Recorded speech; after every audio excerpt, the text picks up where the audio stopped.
European trip part 1. 2012. I had to think about it for a second too.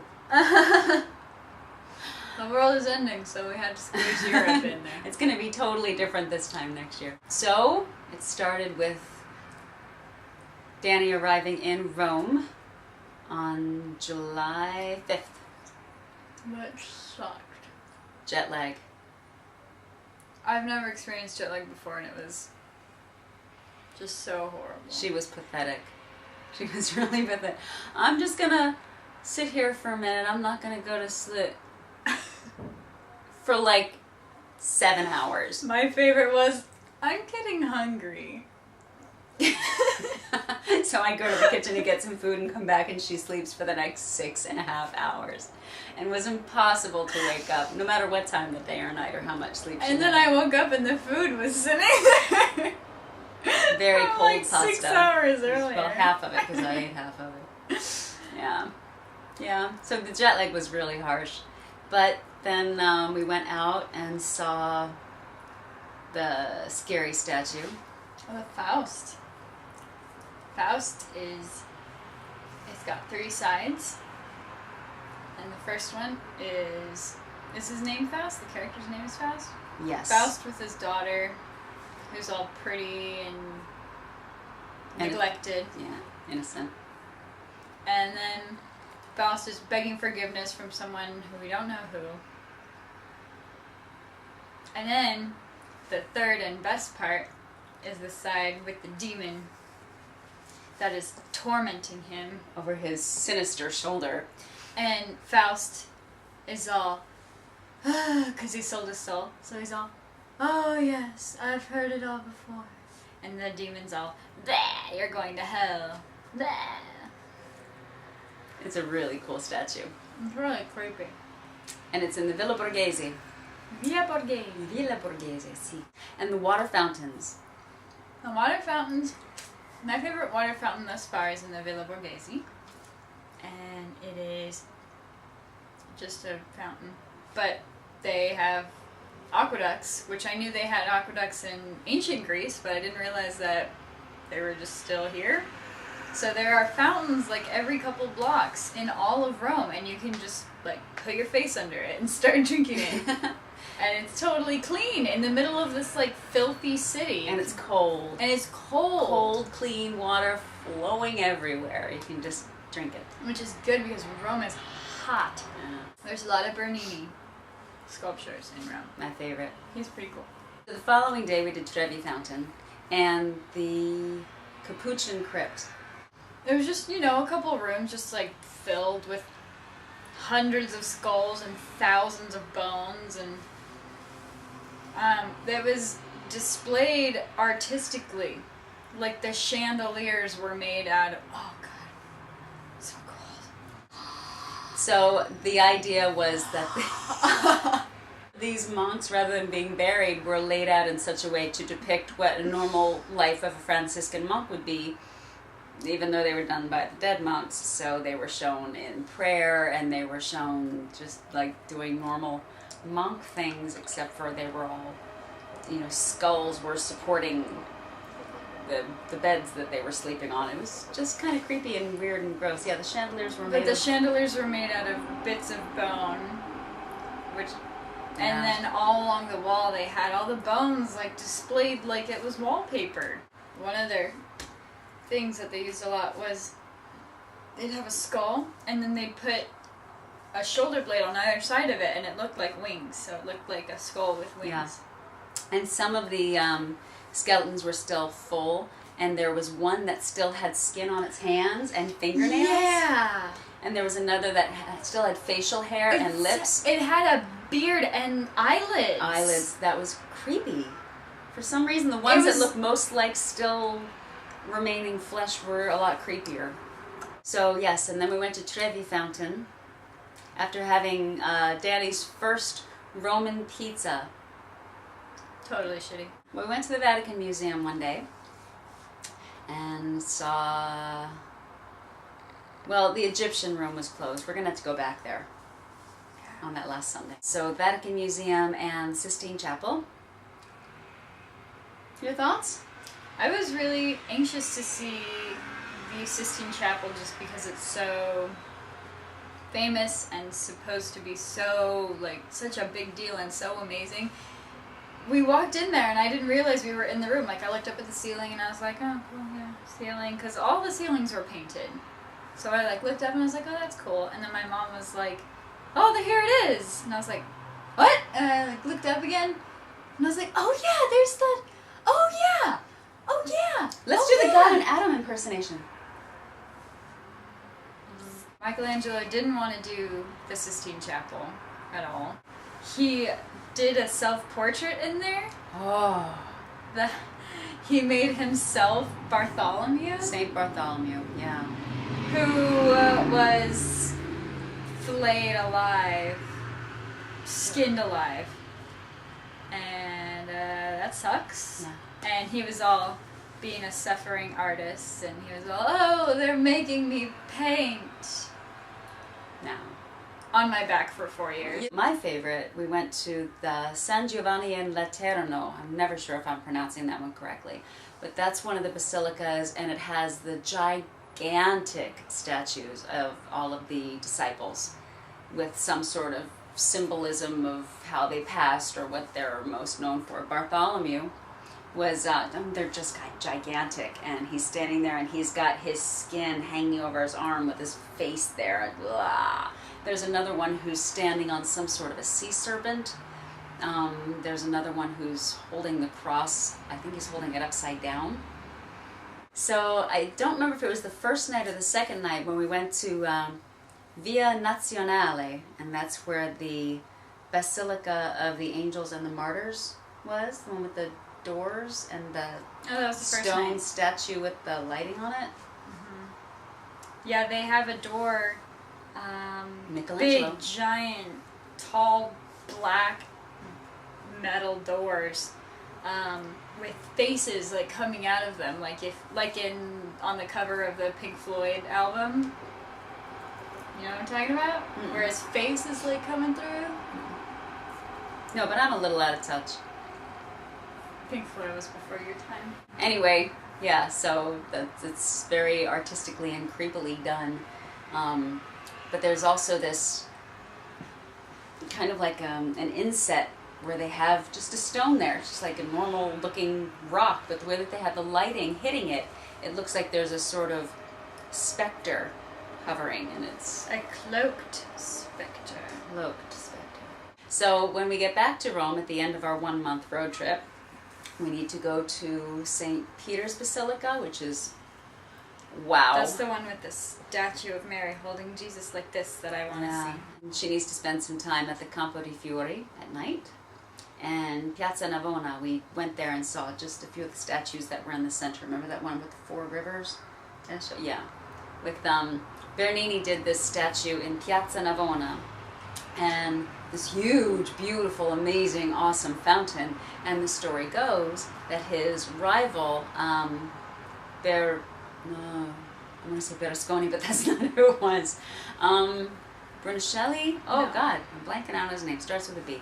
Anyway, his rival was building a church right next to where his fountain was going to be. So each of the 4 men characters in this fountain they have their back turned to where the building was going to be, or they have this shield wrapped over their head, so they, oh my God, can't see this horrible monstrosity They're of all a building. hiding their faces from his enemy or his Rival. competition. Mhm. In Italy, we had gelato every day.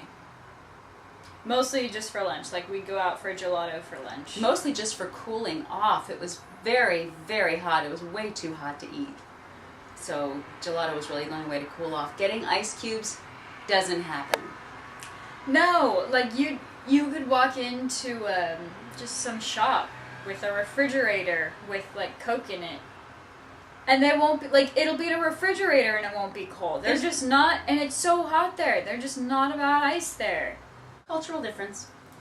We're awfully spoiled in America. It's also funny to walk past a store that has their door open in the dead of summertime. They've got their door wide open. In the States, you expect to get a blast of cold that's coming from there, but it's just Hot. It's just hot. Oh.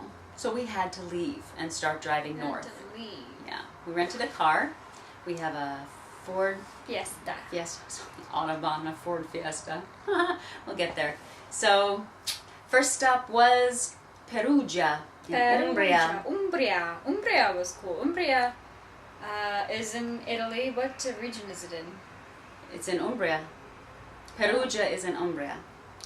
Well, it was a medieval city, so you could like walk down the corridors. No, the corridors are in buildings. You could walk down the streets, these cobblestone streets, and it's all eerie and totally just like the same buildings as there were in the medieval ages. So you see what they were looking at, and then it's actually really bizarre because in all these places that we're going to, it's like all these people died of the plague, this horrible plague, and now it's totally safe for us to be just like, walking around this medieval town where everyone died. Well, you shouldn't lick the walls, Danny. I kept telling you that. Yeah, so there was the Umbria Jazz Festival was going on. Nightly. While we were there, and so there was music. Coincidentally. Yeah, how did that happen? I don't know. Some really good musicians, and we found this one band. They were playing New Orleans. What would you call that? It wasn't like exactly Dixieland. What would you call that? Just New Orleans music.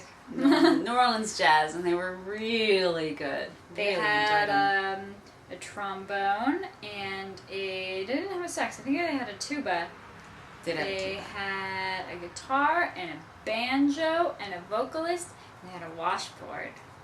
And they were really nice people. We had to go by their They're CDs. called Tuba Skinny. Listen to the song Bumblebee by Tuba Skinny. And the hostel we stayed in had the most beautiful view from our room all over the Umbrian countryside. It was just really fantastic. All the hostels and places that we're staying are working out quite nicely. And we went to Siena. Yeah. Which was another medieval town. We ended up being in Siena for a couple hours, but with those couple of hours, not only did we get a really good gelato, but we also went to the cathedral.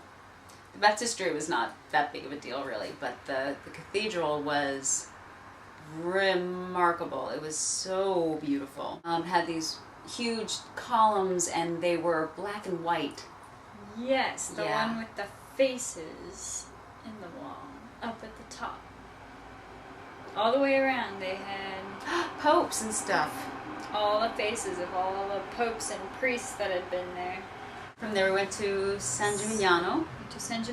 And we stayed with this couch surfer, and it was like totally awkward. It's kind of awkward.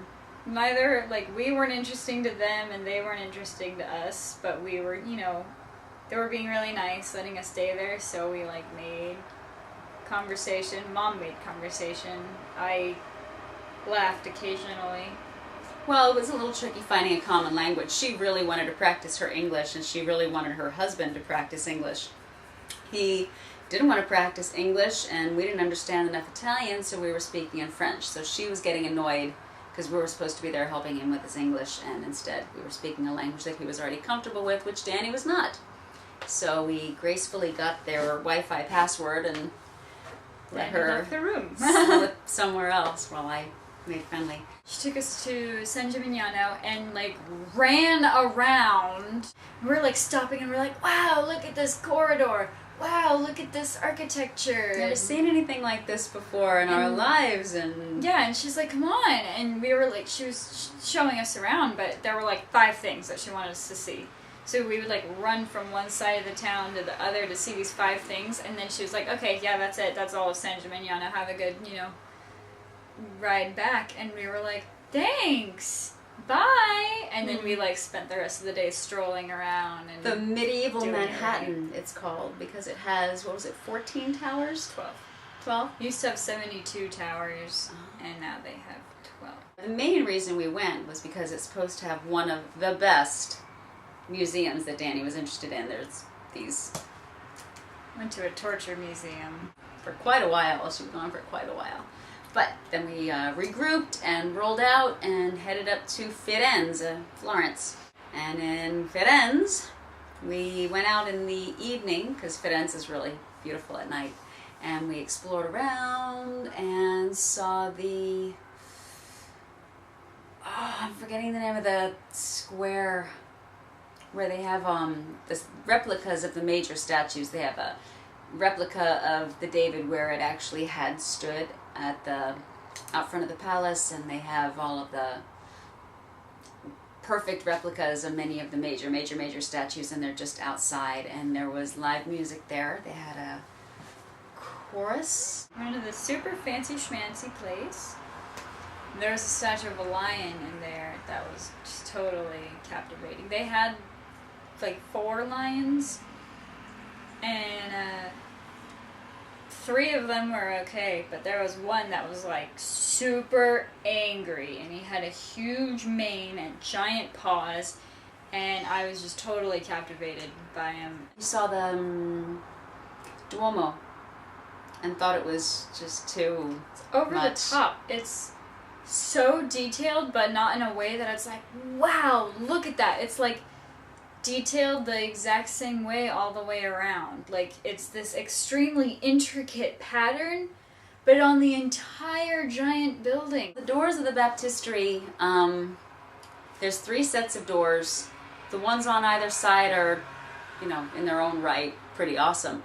But there's ones in the front, the ones that are actually facing the Duomo, which there was a competition to see who was going to get the privilege of being the artist who did these doors, and the person who ended up winning was just this kid, this inexperienced, like 25-year-old kid, and his... Back in the day, though, that's half your life. Well, the masters who were his competition were livid, really angry about it, but so it is. So he went ahead and he actually took, oh God, I don't remember how many years, it was like 20 years to do these doors. Yeah, like 22 years. Yeah, it was a long time to do these doors. And during that time, what he did is he kind of revolutionized art and the way that these carvings were done, because before that, carvings were done where things were, unless it was sculpture, it was 2D. And you'd look at something and it was 2D. Like paintings and... Mm-hmm. But he figured out a way to make it look like some of the figures were coming out, and it wasn't just that some were coming out, it also looked like they were going back, so he had real depth in these bronze doors. He pretty much nailed perspective for the first time. That's the word. We walked across the Ponte Vecchio. Had to throw that in for Grandma. Then on to Venice. Venezia. Venezia. Very colorful town. I love Venezia. She loves Venezia.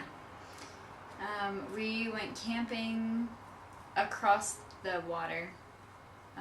Not in Venice because it's expensive. So we went camping for 2 days. Oh, what? That other campsite.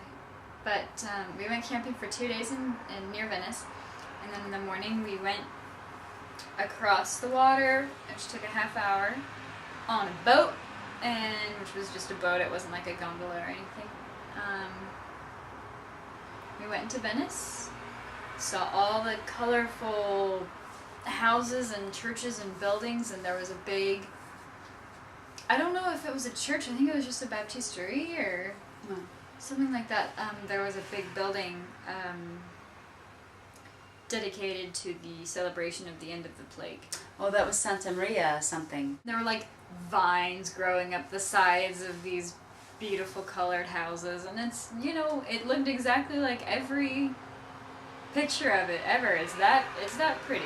It's that beautiful. And there's no roads, so there's no cars. It's all boats, and people get around by their... Which means no honking.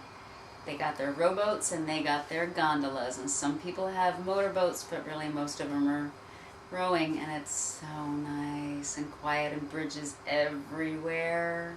It's just, I find it wonderful. We didn't go on a Beautiful gondola place. because it seemed superfluous. Yeah. Yeah.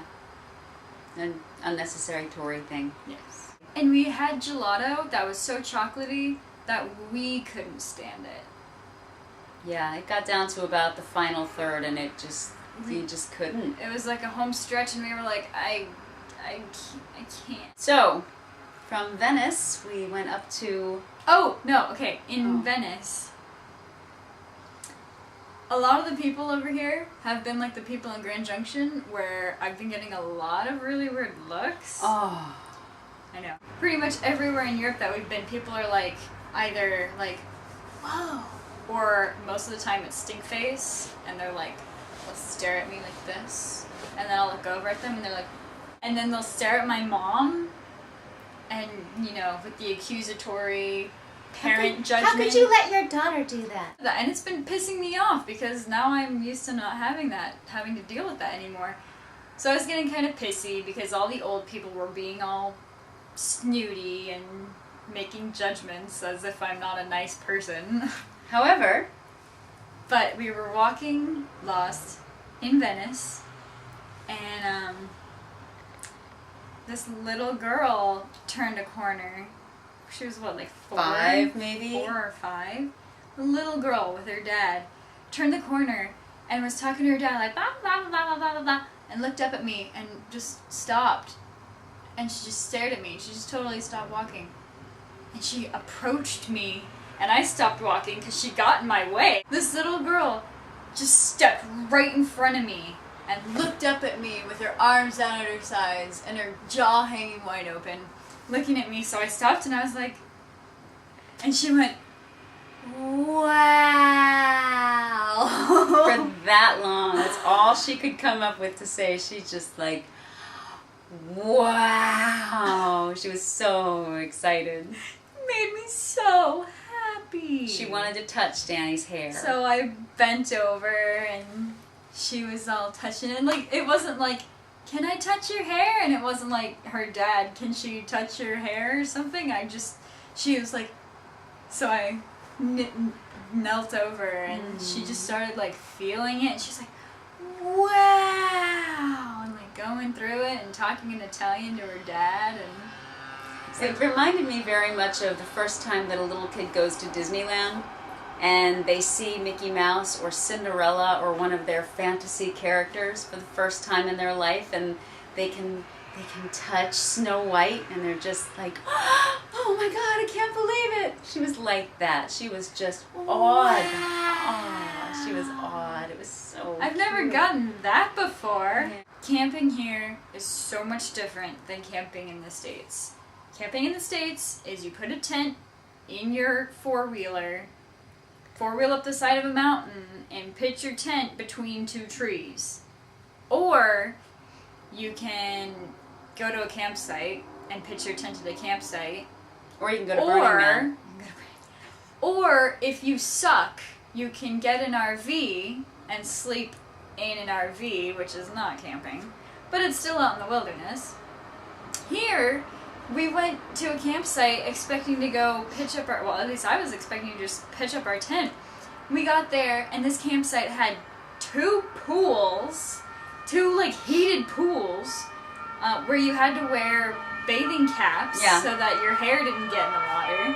And they had a playground and like a ping pong tournament area, and an ice cream parlor, a dance floor, a restaurant, a pizza parlor, a dance floor, showers, bar, and a little mini store. Mm-hmm. Yeah, they had a mini mart. And that's not unusual. It wasn't just a campsite on the lake, although it was a beautiful lake and totally cool campsites. Everyone had 2 trees. And Wi-Fi? Yeah. Like, we went and we lounged by the pool. We sure did. We hours. lounged our butts off that day. We got our little fruity drinks and lounged by the pool. And we went swimming, and then we lounged by the pool, and then we had some dinner, and then we got on the Wi-Fi. And I and played on the playground. And it wasn't all super sophisticated. There was some playground action. And I was in the pool, and Mom was being a poopy McPooperson and wasn't playing with me.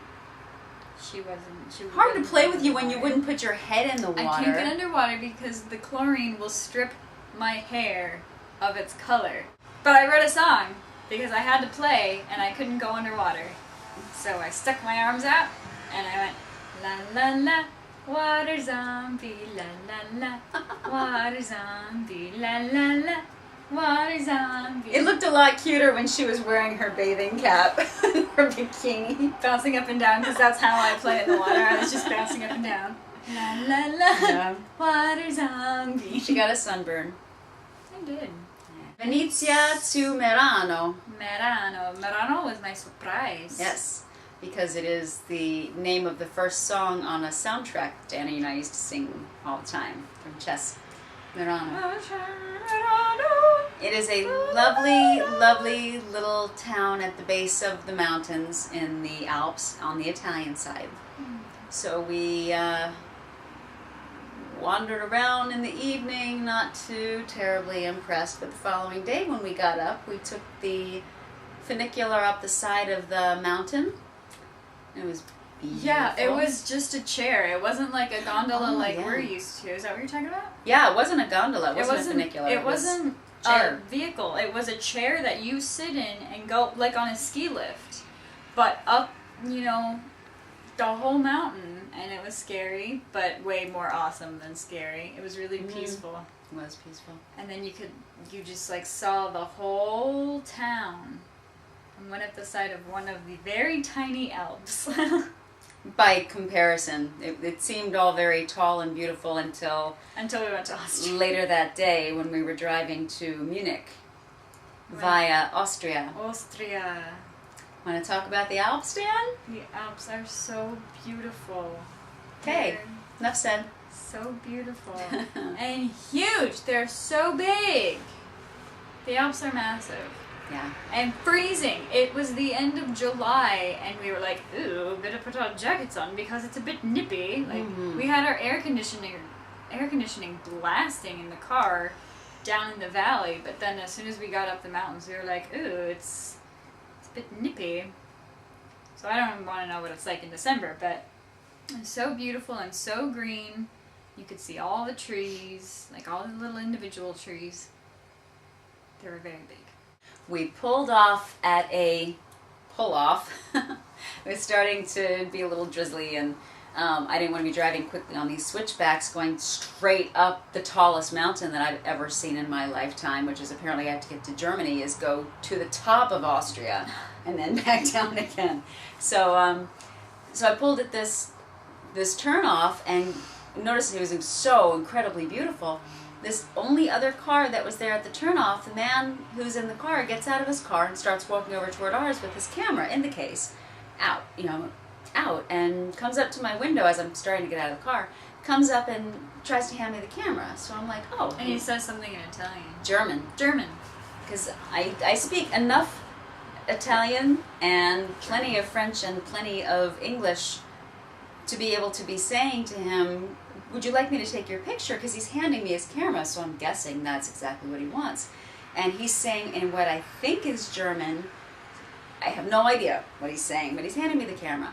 So I'm there trying to figure out how to unsnap it to get it out of the case, and I look up and he's walking back toward his car. Oh, so I'm guessing he has something he has to get out of the car before he comes back and gets where this incredibly beautiful view is for me to take his picture. So I turn back to the camera to try to get it out of the case, and I look up, and he's getting in his car. And that's really weird. So I'm like, do you want me to take your picture? Do you want me to? And he just kind of like waved and is doing this, and he's waving and waving. He gets in his car, and he drove away. Just drove down the Alps, the direction that we had just come from. Just drove off. He hands me this camera that's somewhere in the range of $500 or $600 of outstanding Canon quality, brilliant, awesome camera. How many? What is it? You don't even know what it's called. I don't even know how to describe the quality of this thing. My camera that I've been using for these really awesome pictures of Europe is a 3.2 megapixel Canon. Is that all? PowerShot. This camera that this man gave her it's a 14.7 megapixels. So my super high def, really, I thought expensive camera is 3.2. Hers is 14.7. And he drove away. He just handed her a Canon PowerShot. And now it's like drizzling in the Alps and he's driving quickly in the wrong direction for us, and I'm worried about doing these switchbacks up the Alps in the rain. Like, what do you do? What was I supposed to do? Jump in the car and go racing after him? I thought about it, and then I was like, no, he did this. I wrote down his license plate. I didn't know what else to do. I just, like, wrote it down real quick. So we stayed there for maybe 10 minutes, you know, in case he came back, and he didn't come back. So we left, because at this point I was getting pretty nervous about the rain. So we went on, and I had every reason to believe that any second now some Austrian siren was going to pull up behind our rental car. Yeah, and someone stole my camera. But that didn't happen. We went all the way to the top of the Alps and all the way back down the other side of the Alps, and we got out of Austria and we got through Germany, and now we're in France, and I still have this amazing, super awesome camera that I don't know how to use. So then we got to Munich, where we stayed with Toby. Toby was hot. Was he hot? He wasn't hot. He was sweet. Super proud of being Bavarian, by the way. We could not have scored more. He wore lederhosen. He did wear lederhosen, and he played this instrument that wasn't an accordion. It was local to the area. It looked like an accordion, but it didn't have piano keys. It had little buttons on either side, so it was like, no, but it had buttons. We coaxed him into taking it out around the dinner table with all of his roommates there when we first arrived. We all sat around the table and had some homemade pizza. And yeah, we had a really pleasant evening hanging around the dining room table with all of the roommates in Munich. He had a really strange accent because he'd lived in Germany, and then he went and lived in America for 6 years, but he moved to New Orleans, so the accent that he got when he moved there was that New Orleans, we can't even understand what they're saying because they're like, what? So the following day, Dan got up and got all decked out, and I went to a punk picnic in Munich, which I'd been looking forward to for a very long time. Well, very long meaning since I made friends with this chick named Dee Dee, who lives in Munich. She lives in Dachau. On Facebook, we had a mutual friend, and she had a pink mohawk and I had pink hair, and she's all, hey, I like your hair, and I'm all, hey, I like your hair. And so we were friends, and we started talking a whole bunch, and she's like, hey, there's totally a punk picnic when you're gonna be here. And I was like, oh, really? I didn't know until later that she had organized it, which made it even cooler. But so I went there, and I met Dee Dee, and I met her best friend Milfie, and they are the hair winners of the world. They win hair. They both had triple hawks. Dee Dee has a pink mohawk with 2 lime green these things mohawks, and then pink and blue striped hangy downies. And Milfie had an orange mohawk with blue spikes on this side, and they were just so cool. I love those girls. I love Dee Dee and Milfie in Munich. They are the coolest. And we hung out with Dee Dee's boyfriend, V-Man. I don't remember his actual name, but it begins with a V, so people call him V-Man. He was crazy. We hung out with all their friends, and I'd never met them in person before, but we met them at the train station. Mom was dropping me off because I had no idea where I was going. because I know Munich. So we saw them at the train station, and Mom was like, oh, there's some people with colored hair. I bet you that's them. And I was like, yup. And then they saw me, and I saw them, and they went, hey! And I was like, hey! And we'd never met, but we ran towards each other and embraced.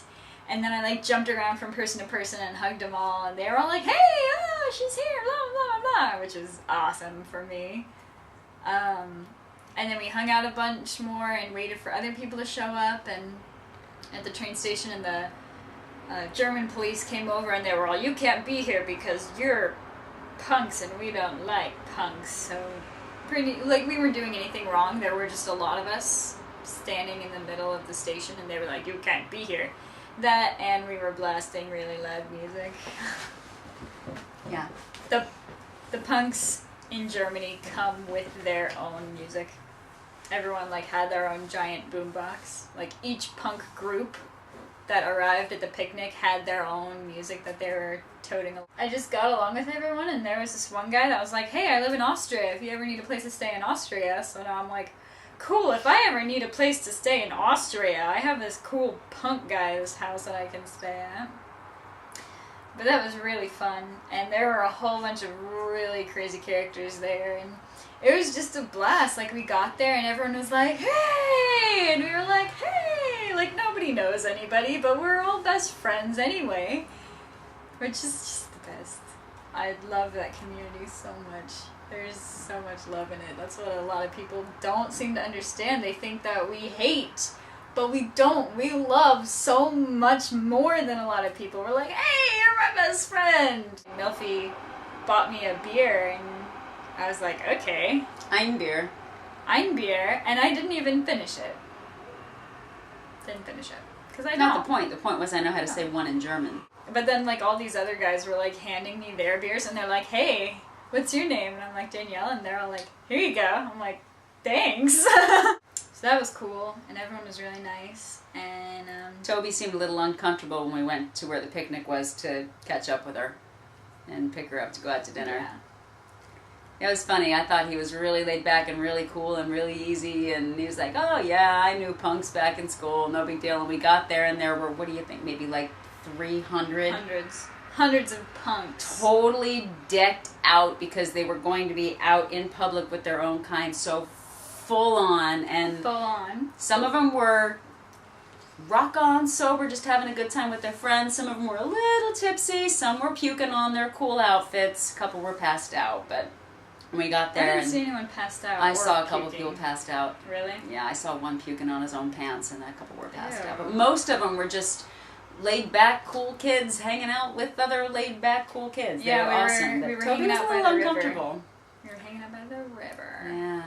And so we were hanging out by the river, and the cops came because I guess the cops and the punks in Germany, like, cops and punks in America have a little bit of this, but German cops and German punks, they are just enemies. So the cops came, and they were like, "Blah, blah, blah, blah, blah, you have to leave, you can't be here." We weren't doing anything illegal. We were all legal to be drinking. It's not illegal to hang out by the river. There were just a lot of us, and we were being really loud. So they were like, "Blah, you have to go." All of the punk kids, they're just two little cops, and within these hundreds of punks, I'm surprised they had the guts to go in there. All the German kids just started chanting this thing in German. I don't know what it was, but it was awesome, and they were all chanting this until the cops went away, and they chanted the cops away, and they're all, "We're gonna go get backup," and they never came back. Apparently Dee Dee was there with her razor for shaving mohawks, and Milfy was there with her tattooing stuff, and her piercing stuff. Milfy gave someone a nose piercing, and Dee Dee gave someone a mohawk while we were there. Just there by the river. Yeah. Hey, what do you want to do? I don't know, I think I'll get a mohawk down by the river. Mohawk down by the river! I went to leave, and I started walking away, and they were like, "Please don't go, we love you!" And I was like, "I love you too!" And none of us were drunk. Like, they'd been drinking a little bit, but not enough to be even tipsy, I don't think. So, but it was all just like, "Don't go, we love you!" And we were like hugging and hugging, and it was like, "Okay, one more hug, okay, one more hug." And then Milfy and I hugged, and she like had random momentum from nowhere and like propelled us off the side of the hill. And we started rolling down the hill, like holding each other, rolling down this giant hill, and then we rolled over this poor guy, and I think we really hurt him. We like got back up, and I was like, "Alright, I do have to go though." So we started walking away, and we walked up the hill, and I like turned around, and I waved at them, I was like, "Bye," and they were like, "Meh." Mom and Toby and I started walking away, and then all of a sudden, like halfway up the hill, I got tackled, and they like both like ran like to catch up with us and then tackled me, and they were like, we don't want you to go, and I was like, I'm so happy in this moment. There were a ton of posers there though. Like a lot of those people were just assholes. A lot of the people there were just mean for the sake of it, and they don't understand the right way to go about being a punk. They realize that they have their freedom and their independence and that you don't have to follow rules, so they like pee on cars and smash bottles for no reason and then walk away. And I'm like, and they all have these like, they all had the same little patch that was like, keep your environment clean, and then they like smashed all these bottles everywhere, and I'm like, you guys have no idea how to be a decent human being. I understand you've realized your freedom, but you don't have to be a jerk. If there were 300, maybe like 100 of us were awesome, cool punk people, and the rest of them were like, nah, I'm gonna pee on this car while there are people sitting in it, and horrible things like that. But that's neither here nor there. It was there. It's right here. The following day was a completely different experience. Toby invited us to a little tiny village festival celebrating Bavarian culture. So we drove him to this Bavarian festival where he was going to be performing music, and of course I assumed he was going to be playing his This Is Not an Accordion. But no, wrong again. We show up, and for one thing, Little Miss just had the punk picnic yesterday, was at the peak of not fitting in. Oh my god, there's this little boy, what was he, like 2, wearing his little lederhosen. He was so cute. We're having this Bavarian food and this Bavarian festival, and the Bavarian Oompa band is going, and people are running around in their little lederhosen, and all of a sudden the group of guys all wearing the same outfits, including Toby, jump up on the tables, take out these whips, and they're using the cracking of the whips, I'm not going to hit you, as musical instruments. They were alternating along with the band and just making these varying whipping sounds, which in and of itself was, you know, totally cool. I never would have thought to use a whip as a musical instrument, but they were doing it right over people's heads. On the tables. They were standing on the tables that people were sitting eating at. And the people who were sitting in front, they went to the tables that were in the back and whipped forward. So I'm watching these whips being like that far away from people's heads while they're just leaned back having a beer, and nobody got hurt. I don't know. No one was even nervous about it except me and my mom. I know, we were like... And we left from there and headed toward La France. That was about the first 2 weeks of our 4-week trip. We've been doing a lot of Nutella on bread for breakfast and gelato for lunch and pasta for dinner. See you in part 2. Yeah.